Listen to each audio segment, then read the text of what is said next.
شروع اللہ کے نام سے جو بڑا مہربان اور نہایت رحم فرمانے والا ہے۔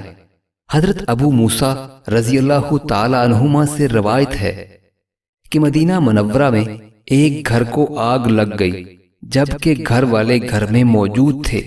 نبی صلی اللہ علیہ وآلہ وسلم کو ان کے حادثے کی خبر ہوئی تو آپ نے فرمایا، یہ آگ تمہاری دشمن ہے، جب تم سونے لگو تو اسے بجھا دیا کرو۔ حضرت عبداللہ بن عمر رضی اللہ تعالی عنہما سے روایت ہے کہ نبی صلی اللہ علیہ وآلہ وسلم نے فرمایا، جب تم سوتے ہو تو گھروں میں آگ جلتی نہ چھوڑا کرو۔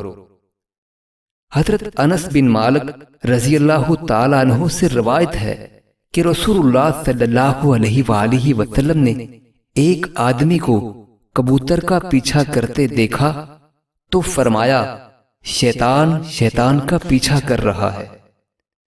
حضرت عبداللہ بن عمر رضی اللہ تعالی عنہما سے روایت ہے کہ رسول اللہ صلی اللہ علیہ وآلہ وسلم نے فرمایا، اگر تمہیں معلوم ہو جائے کہ تنہائی میں کیا کیا خرابی اور نقصان ہے تو کوئی شخص رات کو اکیلا سفر نہ کرے۔